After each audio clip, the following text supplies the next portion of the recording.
अस्सलाम वालेकुम my brothers and sisters. और आप लोग सब खैरियत से होंगे। और आज का वीडियो बहुत इंटरेस्टिंग और बहुत इन्फॉर्मेटिव होने वाला है। आज हम लोग पढ़ेंगे बस आर्किटेक्चर इन डिटेल। वीडियो शुरू करने से पहले मैं आपको बता देना चाहता हूं कि अगर प्रीवियस वीडियो आपने नहीं देखा है तो डिस्क्रिप्शन में जाएंगे, 2 प्लेलिस्ट मिलेगा, उसमें से ऑल टॉपिक एक्सप्लेन वाला प्लेलिस्ट मिलेगा, उसको आप स्टार्टिंग से देखिए। प्रीवियस वीडियोस का देखना बहुत ज्यादा जरूरी है इस वीडियो को और आने वाले वीडियोस को प्रॉपर समझने के लिए। और अगर वीडियो को लाइक नहीं किया तो क्या कर रहे हो यार, लाइक कर दो, चैनल को सब्सक्राइब कर दो और इस वीडियो को शेयर भी कर देना। अब हम लोग अपने टॉपिक शुरू करते हैं। किसी भी टॉपिक में मैं बहुत ज्यादा डिटेल नहीं जाऊंगा, अदरवाइज टॉपिक बहुत लंबा, यानी इस वीडियो बहुत लंबा होगा। स्लाइड्स आप देख सकते हैं कितना ज्यादा है, ठीक है। तो जहां पर भी प्रीवियस वीडियोस में मैंने डिस्कस किया होगा मैं आपको रेफरेंस बता दूंगा। बस आर्किटेक्चर क्या होता है, हमें पता है। बसेस क्या होता है, बसेस वो जरिया होता है जिससे डेटा यहाँ से वहां ट्रैवल करता है अक्रॉस कंप्यूटर, ठीक है। The communication system that allows component within computer to transfer data between each other, जैसे हमने कहा। तो वो जो बस है उसका आर्किटेक्चर कैसे होता है वो डिटेल में पढ़ेंगे। कंप्यूटर ऑर्गेनाइजेशन एंड आर्किटेक्चर में बस आर्किटेक्चर पढ़ना। इंट्रोडक्शन टू बस आर्किटेक्चर। बस architecture refers to the design and implementation of the communication system that allows various components within a computer system to transfer data between each other. It serves as a highway for information flow between CPU, memory and peripheral devices. यानी बस architecture में हम लोग ये पढ़ते हैं ना बुनियादी तौर पे कि किस तरीके से कम्युनिकेशन, यानी सीपीयू, मेमोरी और आईओ, ये 3 बड़ा कंपोनेंट है, इन तीनों के दरमियान डेटा ट्रांसफर और कम्युनिकेशन किस तरीके से इंप्लीमेंट होता है और इसका डिजाइन कैसे करके हुआ है, ये हम लोग पढ़ते हैं बस आर्किटेक्चर में। और ये काइंड ऑफ हाईवे है, जैसे हाईवे एक साथ 2-3 रास्ते को जोड़ता है, बिल्कुल वैसा ही बस आर्किटेक्चर 2 अलग अलग कंपोनेंट को एक साथ जोड़ता है, ठीक है। इफेक्टिव बस architecture is essential for optimal computer performance. Components of bus architecture. अब देखिए पूरा का पूरा बस आर्किटेक्चर का कंपोनेंट यही है और आगे का पूरा टॉपिक जो है वो इसी के ऊपर डिपेंडेंट होगा, तो ये समझना बहुत जरूरी है। Components of bus architecture. बस आर्किटेक्चर बना किस चीज से है या उसका मेजर कंपोनेंट्स क्या है। Bus architecture consist of several key component that work together to facilitate communication between computer component, यानी कुछ की सेवरल कंपोनेंट्स है जिसके मदद से ही बेसिकली इफेक्टिव कम्युनिकेशन करवा सकता है बसेस बिटवीन कंप्यूटर और अदर कंपोनेंट, यानी सीपीयू अदर कंपोनेंट में। उसमें से एक कंपोनेंट है बस टाइप, एक कंपोनेंट है बस का विड्थ, एक कंपोनेंट है बस स्पीड और एक कंपोनेंट है बस टोपोलॉजी। अब ये होता क्या है बस टाइप में, हम लोग ये डिटेल में आगे पढ़ेंगे कि different buses for different functions, अलग अलग फंक्शन के लिए अलग अलग बस बनाए गए हैं, ये हम लोग बस टाइप में पढ़ेंगे। बस width, number of bit transfer simultaneously, यानी बस विड्थ से हम लोग को ये पता चलेगा कि कितना बिट ट्रांसफर होगा साइमल्टेनियसली, एक बार में कितना बिट ट्रांसफर होगा। और बस स्पीड में हम लोग ये देखेंगे rate of data transfer across the bus, बस में अक्रॉस द बस कितना स्पीड में डेटा ट्रांसफर होगा, यानी यहाँ से बिट्स ट्रांसफर हो रहा है लेकिन कितना स्पीड में होगा ये यहाँ पढ़ेंगे। बस topology. Physical arrangement of the bus connection, यानी बस टोपोलॉजी हम लोग ये देखते हैं कि जो फिजिकल कनेक्शन होगा ना बस का वो कैसे होता है, ठीक है। तो सबसे पहले हम लोग पढ़ेंगे बस का टाइप्स क्या होता है। तो टाइप्स ऑफ बस में हम लोग पढ़ेंगे different types of bus serve specific function in computer system. याद रखिए हम लोग अभी कंप्यूटर सिस्टम में फंक्शंस के हिसाब से बस पढ़ रहे हैं। तो बेसिकली मेजरली 3 बस है, डेटा बस है, एड्रेस बस है और कंट्रोल बस है। इसका रेफरेंस हमने काफी बार डिस्कस करते हुए प्रीवियस वीडियो में डिस्कस किया है। डेटा बस क्या करता है, carries data between CPU and memory and peripheral devices, transfer actual information being processed, यानी डेटा बस एक्चुअल डेटा को कैरी करता है। सीपीयू और मेमोरी और पेरिफेरल डिवाइस यानी इनपुट आईओ, सीपीयू और मेमोरी, इनके दरमियान जो भी डेटा का काम होता है ट्रांसफर करने का, वो डेटा बस के थ्रू ही हो सकता है सिर्फ। दूसरा है एड्रेस बस। एड्रेस बस क्या करता है, specifies memory location for read write operation, determined where data is send और रिट्रीव फ्रॉम, यानी डेटा कहां से लेना है और डेटा कहां पर देना है, ये काम डेटा बस से होता है। याद रखिए डेटा लेना और डेटा लेना ये सिर्फ बताया जा रहा है कि इस लोकेशन पे होगा, एक्चुअल डेटा यहाँ पास नहीं होता, एक्चुअल डेटा डेटा बस में ही पास होता है। यानी जाहिर सी बात है पहले एड्रेस बस काम करेगा और जिसके मदद से आपको एड्रेस पता चलेगा कि भाई इस लोकेशन में डेटा भेजना है या इस लोकेशन से डेटा उठाना है, फिर डेटा बस जाके उस लोकेशन में डेटा भेजेगा या उठाएगा। समझ में आया। इसके बाद आता है कंट्रोल बस। कंट्रोल बस क्या करता है, manage signals for coordinating operations, example read write interrupt, control and timing and direction data of flow, direction of the data flow. यानी ये जो दोनों काम इस तरीके से करता है, डेटा बस अपना काम कर रहा है, एड्रेस बस अपना काम कर रहा है, इन सबको कंट्रोल कौन करता है, कंट्रोल बस, ठीक है। कंट्रोल बस इसका ध्यान रखता है कि जो भी ऑपरेशन है वो प्रॉपर हो, उसका फ्लो प्रॉपर हो और सब कुछ प्रॉपर तरीके से कंट्रोल्ड वे में चले, ठीक है। तो ये मेजर यानी ये सबसे ऊपर 3 टाइप का बस होता है, ठीक है टोटल। इसके बाद आप देखिए विड्थ। बस का विड्थ क्या होता है, बस का टाइप समझ गए, बस का विड्थ क्या होता है देखिए, determine the number of bit that can be transmitted simultaneously, a wide bus can transfer more data at once, यानी बिट्स के हिसाब से कितना बिट्स आप भेज रहे हैं एक बार में। तो 8 बिट का बस होता है, 16 बिट का होता है, 62 का और 64 का। इसका फर्क क्या है, बहुत सिंपल है, ट्रांसफर 8 बिट्स यानी 1 byte at a time commonly in earlier computer system, यानी एक बार में 1 बाइट ही भेज सकता है 8 बिट, जो कि कॉमनली है पुराना कंप्यूटर सिस्टम में। 16 बिट बस क्या होता है, ट्रांसफर 16 बिट्स यानी 2 बाइट, हमें ऑलरेडी पता है कि 8 बिट्स में 1 बाइट होता है eight the time use in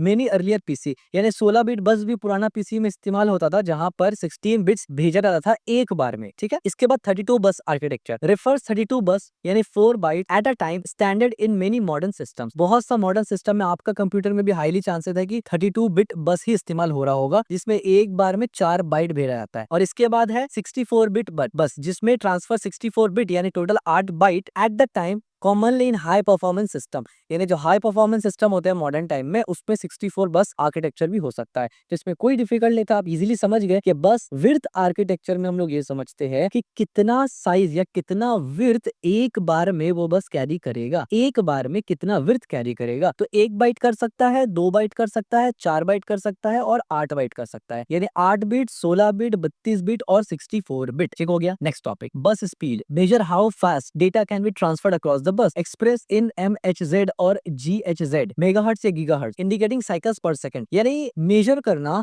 बस का स्पीड कि कितने स्पीड में वो ट्रांसफर कर रहा है डेटा अक्रॉस द बस, इसको एक्सप्रेस किया जाता है इस स्पीड को मेगाहर्ट्ज या गीगाहर्ट्ज में, इंडिकेटिंग 1 साइकिल पर सेकंड, यानी एक साइकिल, यानी एक सेकंड में कितना साइकिल हो पा रहा है। साइकिल का मतलब एक बार ट्रांसफर कर दिया, 2 बार ट्रांसफर कर दिया, ऐसा। तो एक सेकंड में कितना साइकिल हो पा रहा है वो रिप्रेजेंट किया जाता है मेगाहर्ट्ज और गीगाहर्ट्ज से। समझ में आ गया होगा आपको। लो स्पीड बस यानी लो बस स्पीड, लोअर मेगाहर्ट्ज और लोअर गीगाहर्ट्ज रेटिंग होगा, लिमिटेड डेटा आउटपुट होगा, कॉमन इन ओल्डर सिस्टम्स, यानी लोअर बस कॉमन ओल्डर सिस्टम में था ऑफ कोर्स। फास्ट बस स्पीड, हायर मेगाहर्ट्ज और gigahertz rating, great data throughput and essential for modern computing, यानी आप ये सोच सकते हैं या बोल सकते हैं कि मॉडर्न कंप्यूटिंग में आप फास्ट बस ही इस्तेमाल करते हैं, ठीक है। बैंडविड्थ कैलकुलेशन, और ये मैंने सिंपल सा चीज दी, आप इसको भी एनालाइज कर सकते हैं। मैं इसलिए इसको नहीं बता रहा हूँ क्योंकि वीडियो लंबा ना हो जाए, ठीक है। बस टोपोलॉजी, बस टोपोलॉजी क्या होता है? Physical arrangement of the bus connection with in the computer system, यानी फिजिकल कनेक्शन किस तरीके से आर्किटेक्चर है उसके ऊपर डिस्कस करते हैं। एक है सिंगल बस, इसको हम लोग शेयर बस भी बोलते हैं। उसका मतलब क्या होता है? All component connected to a single bus, simple but can become a bottleneck as more device are added, यानी एक सिंगल बस होगा और उसको शेयर्ड बस भी बोलते हैं, इसलिए क्योंकि ऑल कंपोनेंट, जितना भी कंपोनेंट है वो सिंगल बस से कनेक्ट होता है। ये सिंपल है लेकिन बॉटलनेक है। बॉटलनेक का मतलब है कि जैसे ही डिवाइस बढ़ेगा इसमें प्रॉब्लम्स शुरू हो जाएगा। मल्टीपल बस, मल्टीपल बस क्या होता है कि use separate buses for data address and control signals, reduce contention and improve performance, यानी सेपरेट बस इस्तेमाल किया जाता है एड्रेस के लिए, डेटा के लिए और कंट्रोल के लिए। जो आर्किटेक्चर हमने ऊपर बताया मॉडर्न आर्किटेक्चर है कि कंट्रोल बस अलग होगा, डेटा बस अलग होगा और एड्रेस बस अलग होगा। बढ़िया हो गया। तो मल्टीपल बस सिस्टम हम लोग का पीसी आमतौर पे होता है। हायरार्किकल बस कॉम्बाइंस मल्टीपल बस with varying speed and functions, यानी हायरार्किकल बस ये होता है कि हमें पता है हायरार्की क्या होता है, एक हाई लेवल से लो लेवल में जाना। तो हायरार्किकल बस ये होता है कि combine multiple buses with varying speed and function, यानी मल्टीपल बस को कॉम्बाइन करना इस तरीके से कि उसका स्पीड और फंक्शन वेरी कर सकता है। जैसे कि हाई स्पीड बस connect critical components while lower बस कनेक्ट पेरिफेरल, यानी हाई स्पीड बस इंपॉर्टेंट काम को करेगा, सीपीयू वगैरह से रिलेटेड करेगा, और लोअर बस लेस इंपॉर्टेंट काम को करेगा। तो ये आप बोल सकते हैं काइंड ऑफ हायरार्किकल बस या फिर हाइब्रिड बस भी आप इसको समझ सकते हैं, ठीक है। 3 किस्म का बस टोटल होता है, यानी ये टोपोलॉजी है, फिजिकल अरेंजमेंट था, ठीक है। अब ऑपरेशन मोड्स, कौन कौन सा ऑपरेशन होता है? 2 ही ऑपरेशन होता है बसेस में। एक बस होगा, बस can operate in different mode each with its own advantage and trade offs. 2 he mode से सिर्फ बस ऑपरेट होता है, एक होता है सिंक्रोनाइज बस, एक होता है असिंक्रोनाइज बस। दोनों का अपना फायदा और अपना नुकसान है। समझते हैं सिंक्रोनाइज और सिंक्रोनाइज क्या होता है। सिंक्रोनाइज बस का मतलब ये होता है operate on a clock signal synchronised across all device, data transfer occur at fix interval, यानी सिंक्रोनाइज तरीके से ये डेटा ट्रांसफर होगा अक्रॉस द डिवाइस और data transfer across a fixed interval, यानी टाइमिंग आप बोल सकते हैं फिक्स होगा, तरीका बिल्कुल फिक्स होगा, इंटरवल जो बीच में है, दोनों का गैप है, वो सब फिक्स होगा पूरा, यानी सिंक्रोनाइज तरीके पे जाएगा। असिंक्रोनाइज बस क्या होता है? Do not rely on a centralise clock signal, यानी असिंक्रोनाइज बस जो है वो क्लॉक सिग्नल्स के ऊपर रिलाई नहीं करता। क्लॉक सिग्नल्स के बारे में हमने डिस्कस किया था दूसरा टॉपिक में, यानी फ्लिप फ्लॉप वगैरह टॉपिक में, सीक्वेंशियल सर्किट्स में, जो कि डिजिटल इलेक्ट्रॉनिक का टॉपिक है, बहुत पहले हमने डिस्कस किया था इसको, ठीक है। Device signals readiness independently enabling variable data transfer rate, यानी असिंक्रोनाइज क्लॉक पल्स पे नहीं चलता है, वो इंडिपेंडेंटली चलता है, ठीक है। एनेबल होगा, डेटा ट्रांसफर होगा, इस तरीके से। अभी दोनों को डिटेल में समझेंगे। सबसे पहले पढ़ते हैं हम लोग सिंक्रोनाइज बस। सिंक्रोनाइज बस कैसे होता है? Operate on a clock signal synchronise across all device, पूरा डिवाइस में वो क्लॉक सिग्नल के बेसिस पे चलेगा। और क्लॉक सिग्नल कैसे होता है हमें पता है, एक के बाद एक इस तरीके से होता है। Data transfer occur at fix interval, एक ही यानी सेम इंटरवल में फिक्स ट्रांसफर होगा। जैसे कि आप देखिए यहाँ पर मैंने रिप्रेजेंट किया क्लॉक साइकिल को, तो बीच में इंटरवल बिल्कुल सेम है, हाई लो वाला, ठीक है। एडवांटेज क्या है? प्रिडिक्टेबल टाइम, हमें टाइम ऑलरेडी पता हो कितना टाइम लगेगा, simple implementation, high speed potential, यानी स्पीड भी ज्यादा होगा, सिंपल इंप्लीमेंटेशन भी होगा, प्रिडिक्टेबल टाइम भी है। लेकिन डिसएडवांटेज क्या है? डिसएडवांटेज ये है कि all device must operate at the same speed, तमाम जितना भी जो डिवाइस है उसको सेम स्पीड में ऑपरेट करना पड़ेगा। Clock skew issue, clock skew का इशू आएगा, और limited flexibility, of course flexible आप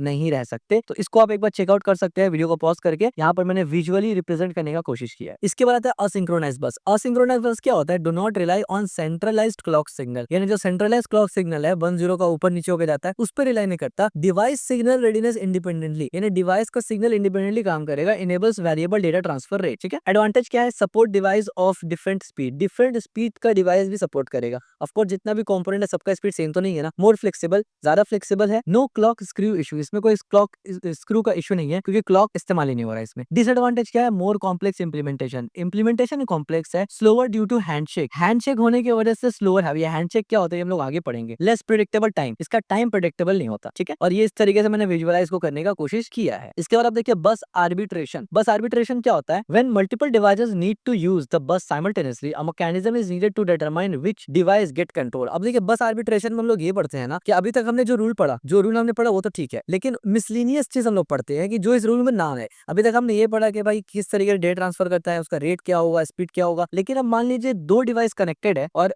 मान के चलते हैं कि असिंक्रोनाइज है तो दोनों का अलग अलग स्पीड होगा, या सिंक्रोनाइज दोनों का सेम स्पीड होगा, बट दोनों एक साथ रेस कर रहा है कि भाई मुझे काम करना है कुछ, मान लीजिए। उस वक्त क्या करेगा? तो उस वक्त बस आर्बिट्रेशन आता है बीच में, और यहाँ पर कुछ रूल्स और सेट ऑफ प्रोटोकॉल दिया हुआ है कि वो कैसे करके चूज करेगा कि भाई पहला आंसर किसको करना है, ठीक है। तो वहां पर दो चीज आता है, एक आता है मास्टर एंड स्लेव कॉन्फ़िगरेशन, एक आता है bus arbitration protocols. Master and slave configuration क्या होता है? कॉन्फ़िगरेशन क्या होता है? Determine which device control the bus during data transfer. One device act as a master while other slave, यानी दो डिवाइस है, जाहिर सी बात है। तो एक डिवाइस जो है डेटा ट्रांसफर होते वक्त वो एज अ मास्टर काम करेगा, यानी वो ऑर्डर करेगा, और दूसरा डिवाइस जो उसको ओबे करेगा एज अ स्लेव काम करेगा, ठीक है। Bus arbitration protocol. अब बस आर्बिट्रेशन के लिए कुछ प्रोटोकॉल ही होते हैं, जैसे कि resolve conflict when multiple device request bus access simultaneously, ensure fair and efficient bus usages. अब एक बार में चार रेस कर रहा है कि भाई हमको इस्तेमाल करना है, तो कैसे इस्तेमाल करेगा, किस तरीके से करना है, किस तरीके से प्रॉब्लम क्रिएट ना हो, उस चीज को हम लोग इसमें पढ़ते हैं। तो सबसे पहले मास्टर एंड स्लेव कॉन्फ़िगरेशन समझते हैं। In master and slave configuration one device the master control the बस, यानी मास्टर स्लेव कॉन्फ़िगरेशन में जो मास्टर होता है ना, जो बस मास्टर होगा वो यानी जो डिवाइस मास्टर होगा वो बस को कंट्रोल करेगा, while other device slave response to the master command. दूसरा डिवाइस जो होता है वो मास्टर को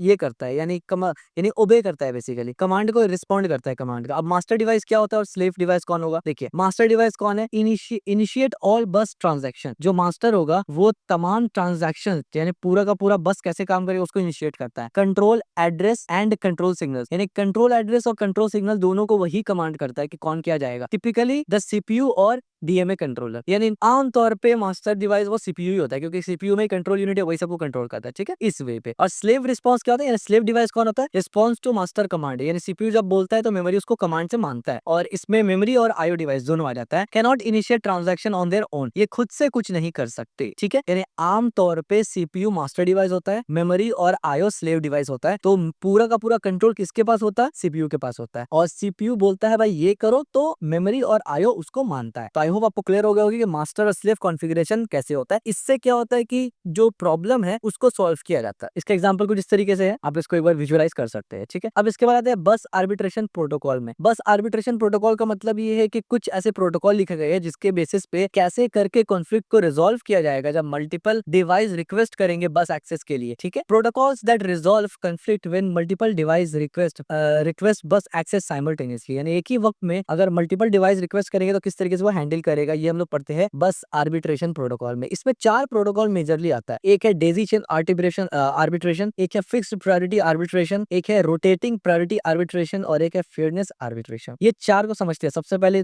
चारों का शॉर्ट में समझते हैं, फिर डिटेल में भी पढ़ेंगे। तो डेजी चेनिंग आर्बिट्रेशन क्या होता है? Device are connected in a chain, device जो है वो चेन के तरह कनेक्टेड होगा, ठीक है। Priority is determined by physical position of the chain, यानी मान लीजिए ये एक बस है, ये एक बस है और यहाँ पर मान लीजिए कुछ बस है, ठीक है, ये 2 बस है, यहाँ और बस है, ठीक है। अब ये बस पहले है, ये बस बाद में है, जाहिर सी बात है फिजिकली क्योंकि ये पहले है तो ये पहले एक्सेस यानी ये इसको प्रायोरिटी पे रखा जाएगा और पहले इससे पूछा जाएगा जो भी होगा, यानी दोनों साइमल्टेनियसली अगर रेस करे तो पहले डेजी चेनिंग को पूछा जाएगा in compare to fixed priority, यानी समझाने के लिए कि फिक्स्ड प्रायोरिटी बाद में लिखा हुआ ना, इस एतबार से यानी ऑर्डर मैटर करता है, फिजिकल पोजीशन मैटर करता है, ठीक है। यानी यहाँ पर प्रायोरिटी कैसे दिया जा रहा है, यानी आर्बिट्रेशन प्रोटोकॉल में डेजी चेनिंग में क्या किया जा रहा है कि भाई जो सीपीयू के करीब है सबसे पहले उसका सुनेंगे आप, अगर एक साथ सब बोल रहा है, सिंपल सी बात है। इसके बाद है फिक्स्ड प्रायोरिटी आर्बिट्रेशन, इसमें क्या होता है, each device is assigned a fixed priority level, highest priority device wins arbitration, यानी हर डिवाइस जो है उसको असाइन किया रहता है फिक्स प्रायोरिटी लेवल का, तो जो हाईएस्ट प्रायोरिटी डिवाइस जो होता है यानी वो आर्बिट्रेशन को ये करता है, यानी फिक्स प्रायोरिटी आर्बिट्रेशन आगे हम लोग पढ़ेंगे तो आपको समझ में आएगा डिटेल में। रोटेटिंग प्रायोरिटी आर्बिट्रेशन, इसमें क्या होता है कि priority rotates among device to ensure fairness to the bus. अब इसमें क्या होता है ना कि हर बार अलग अलग बस को प्रायोरिटी दिया जाता है, हर बार अलग अलग बस को प्रायोरिटी दिया जाता है कि हो सकता है कभी बस नंबर 1 को पहले देख ले, बस नंबर 2 को देख ले। इससे क्या होता है कि जो प्रायोरिटी है वो अक्रॉस द बस रोटेट होता है, इसीलिए इसका नाम रोटेशन प्रायोरिटी आर्बिट्रेशन है। फेयरनेस आर्बिट्रेशन क्या होता है, ensure all device get equal access to their bus over the time, यानी फेयरनेस आर्बिट्रेशन में क्या होता है कि हर बस अपना इक्वल एक्सेस कर सकता है, नो प्रायोरिटी, ठीक है। अब आइए एक एक को समझते हैं। इसका डिटेल मैंने नहीं बताया क्या, अच्छा इसका डिटेल हमने नहीं बताया तो मैं यहीं पर थोड़ा सा इसको एक्सप्लेन कर देता हूँ आपको, ठीक है। देखिए डेजी चेनिंग में क्या होता है ना मेजरली कि मान लीजिए 4 बस है आपके पास, तो 4 बार में सिर्फ ए बी सी डी, तो डी सबसे दूर है सीपीयू का, तो एनी हाउ अगर चारों प्रोसेस करता है यानी चारों अगर रिक्वेस्ट रेज करता है, सबसे पहले डेजी चेन ए वाला बस को प्रायोरिटी में रहेगा क्योंकि वो सीपीयू के सबसे करीब है। इवन अगर 2 नंबर वाला भी रेज करता है ना और एक नहीं करता, यानी बस नंबर 1 ने रेज नहीं किया, बस नंबर 2 ने रेज किया, वो पहले बस नंबर 1 के पास जाएगा, जब वो बोलेगा नहीं है मेरे पास कुछ, फिर वो बस 2 के पास जाएगा, ठीक है। इस तरीके से डेजी चेनिंग काम करता है। फिक्स्ड प्रायोरिटी कैसे काम करता है ना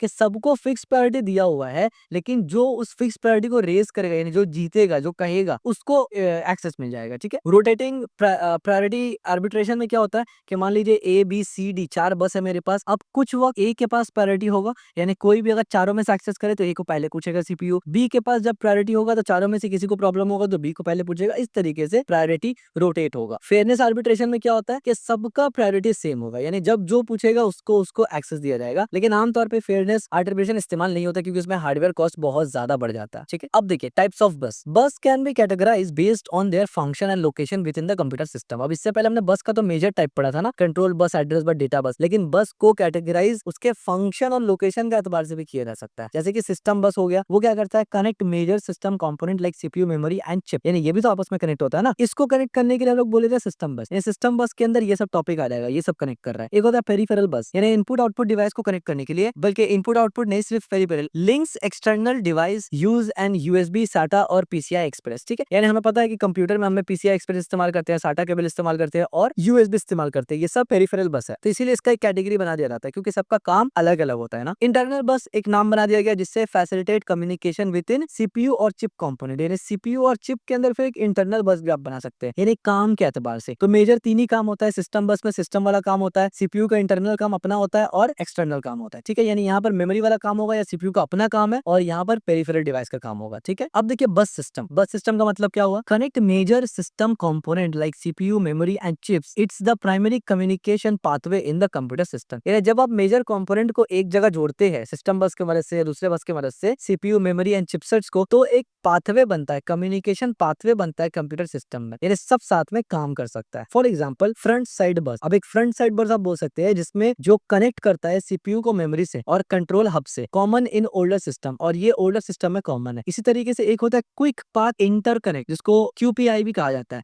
इसमें होता क्या है, high speed bus connection, high speed bus connecting CPU to other CPUs and memory, यानी अदर सीपीयू और अदर मेमोरी से उसको कनेक्ट करता है, यूज्ड इन इंटरनल सिस्टम, यानी इंटेल सिस्टम में इस्तेमाल होता है, ठीक है। हाइपर ट्रांसपोर्ट एक है, हाइपर ट्रांसपोर्ट क्या होता है, हाई स्पीड बस technology used in ADM system, AMD systems provide fast communication between CPU and other component, ठीक है। तो ये इस तरीके से काम होता है, यानी बस सिस्टम डिजाइन होता है डिफरेंट डिफरेंट तरीके से, किस तरीके से वो काम कर रहा है। तो ये ओल्डर सिस्टम था, ये इंटेल में इस्तेमाल होता है, यानी आपके इसमें मेरे इसमें मेरा भी इंटेल का है, और अगर आप एएमडी इस्तेमाल कर रहे हैं राइजन वगैरह तो आपका इस तरीके से होता है, ठीक है। सीपीयू, मेमोरी और chipset. Peripheral bus link external device which use USB, SATA and PCI, this buses connect peripheral to the main system, यानी मेन सिस्टम बस से ये वाला बस कनेक्ट करता है। जाहिर सी बात है जैसे मेन बस में सीपीयू है और वो सब कंट्रोल करता है, और पेरिफेरल बस जब मेन बस से कनेक्ट हो जाएगा तो पेरिफेरल बस के जितना भी डिवाइस है वो भी मेन से कनेक्ट हो जाएगा। बढ़िया हो गया। ये बिल्कुल इस तरीके से जिस तरीके से आपका कंप्यूटर नेटवर्क जुड़ता है। अब देखिए, जब अगर आप नेटवर्किंग डिटेल से पढ़ेंगे तो आपको समझ में आएगा लोकल एरिया नेटवर्क से किस तरीके से बाहर निकलता है, किस तरीके से आपका जो बैंडविड्थ आप इस्तेमाल कर रहे हैं अलायंस, एयरटेल, जियो जो भी, उस तक पहुंचता है, फिर वहां से किस तरीके से वर्ल्ड वाइड वेब तक जाता है, तो आपको समझ में आएगा। यूएसबी क्या होता है? यूनिवर्सल सीरियल बस stands for connecting peripheral device like keyboard, mouse and storage device, support plug and play functionality. इसके बारे में हमने ऑलरेडी प्रीवियस जो है डेटा ट्रांसफर में डिस्कस किया था डिटेल में, ठीक है। इसके बाद एक आता है साटा यानी serial ATA, used in connecting storage device like hardware drives and SSDs, replace older PETA interface, ठीक है।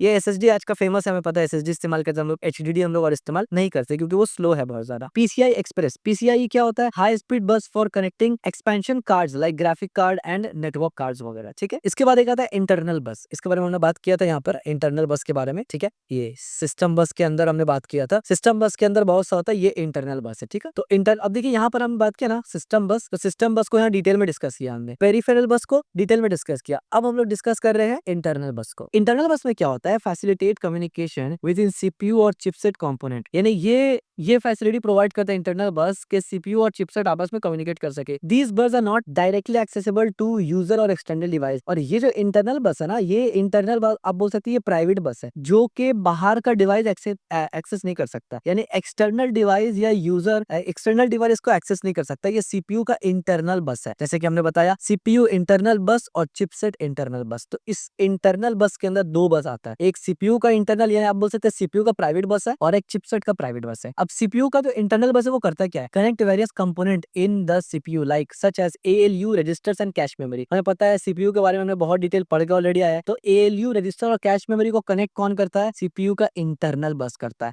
ऑलरेडी हमने ALU, CPU cash control unit सब पढ़ लिया, पूरा सीपीयू हमने कवर कर लिया इससे पहले, ठीक है। चिपसेट इंटरनल बस क्या करता है? Connect different parts of the chipset enabling communication between system component, यानी अलग अलग चिपसेट का पार्ट्स को कनेक्ट करता है आपस में ताकि सिस्टम आपस में कम्युनिकेट कर पाए और इनेबल हो जाए, ठीक है। तो एएलयू रजिस्टर वगैरह कैश और इस तरीके से होता है। इंपॉर्टेंस ऑफ बस आर्किटेक्चर, बस आर्किटेक्चर का इंपॉर्टेंस क्या है? Data transfer efficiency, determine how quick data moves between components affecting overall system performance. A well designed बस आर्किटेक्चर मिनिमाइज बॉटलनेक। अब देखिए डेटा ट्रांसफर एफिशिएंट होता है बस आर्किटेक्चर से। हालांकि इससे पहले हम लोगों ने डेटा ट्रांसफर के बारे में डिटेल से पढ़ा था कि डेटा ट्रांसपोर्ट का कितना सारा तरीका होता है, उसमें टेक्निक्स वगैरह भी पढ़ा था। तो अब देखिए कि किस तरीके से एक दूसरे से वो चीज कनेक्ट होता है पूरा कंप्यूटर ऑर्गेनाइजेशन आर्किटेक्चर में। अगर आप ये सोच रहे होंगे कि वो वाला टॉपिक पढ़ लिया तो हमने वो अप्लाई करेंगे तो सिस्टम फास्ट हो जाएगा, ऐसा नहीं है। अगर आपने वहां पर अच्छा एल्गोरिथम और अच्छा चीज इस्तेमाल किया भी है, लेकिन अगर बस आर्किटेक्चर अच्छा चूज नहीं किया उसके मुताबिक, तो भी आपका सिस्टम अच्छा नहीं रहेगा। तो सब चीज का पूरा बैलेंस होना जरूरी है। Compatibility, standardise interface for hardware compatibility and interoperability, common bus standard allow component from different manufacturer to work together, यानी कंपैटिबिलिटी भी मैटर करता है ना। आप ऐसा बस बनाएंगे जो कोई स्पेसिफिक चीज को अगर सपोर्ट करे तो प्रॉब्लम हो जाएगा। जैसे यूएसबी का पोर्ट है, अब देखिए हर कंपनी यूएसबी बनाता है क्योंकि यूएसबी के साथ बहुत सारा किस्म का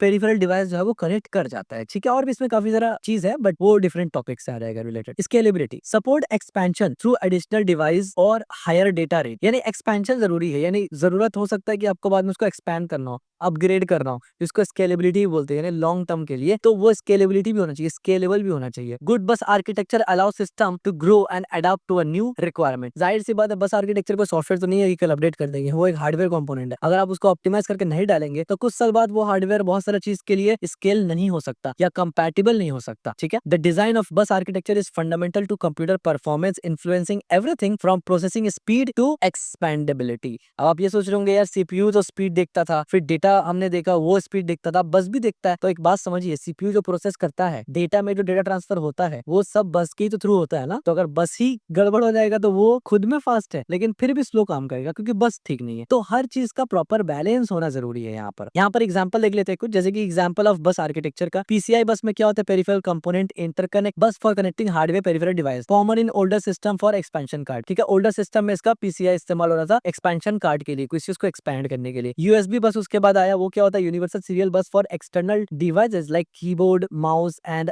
storage, support plug in and play functionality, जिससे आप सब ऑलरेडी फेमिलियर है। मेमोरी बस क्या होता है? Link CPU and memory modules for fast access data, critical for system performance as it connects to the processor to RAM. यानी memory bus क्या करता है? वो रैम को इससे कनेक्ट करता है, ठीक है, ताकि परफॉर्मेंस अच्छा हो सके। This examples demonstrate how bus architecture principle are applied in real world computer system to enable communication between components. यानी इससे ये बात साबित होता है या वाजे होता है, डेमोन्स्ट्रेट होता है कि बस आर्किटेक्चर का प्रिंसिपल किस तरीके से रियल वर्ल्ड सिस्टम में अप्लाई होता है, और जिसके अप्लाई होने से एनेबल होता है कम्युनिकेशन, यानी कम्युनिकेशन करना मुमकिन होता है, और सिर्फ कम्युनिकेशन नहीं, एफिशिएंट कम्युनिकेशन करना मुमकिन होता है। तो अब एक बार ओवरव्यू दे देता हूं मैं, बस आर्किटेक्चर क्या होता है आपको ऑलरेडी पता है, इंट्रोडक्शन हमने देख लिया। टोटल 3 किस्म का कंपोनेंट क्या है बस आर्किटेक्चर में, हमें देखना है बस का टाइप क्या है, बस का विड्थ कितना है, बस का स्पीड और बस टोपोलॉजी, ये 4 चीजें सिर्फ पढ़ना होता है। बस के टाइप में हमें पता है 3 टाइप का बस होता है, डेटा बस, एड्रेस बस और कंट्रोल बस। मेजरली ये 3 बस ही सबसे बड़ा होता है, इसके अंदर बाकी होता है। विड्थ हमने देखा 8 बिट, 16 बिट, 32 बिट, 64 बिट बस का विड्थ हो सकता है, चाहे बस कोई वाला भी हो, ठीक है। इसके बाद बस का स्पीड हमें पता है कि मेगाहर्ट्ज में और गीगाहर्ट्ज में बस का स्पीड देखा जाता है। इसके बाद हमने बस टोपोलॉजी देखा कि किस तरीके से बस टोपोलॉजी में है। इसके बाद हमने ऑपरेशन देखा, 2 किस्म का ऑपरेशन, सिंक्रोनाइज और असिंक्रोनाइज। इसके बाद हमने देखा बस आर्बिट्रेशन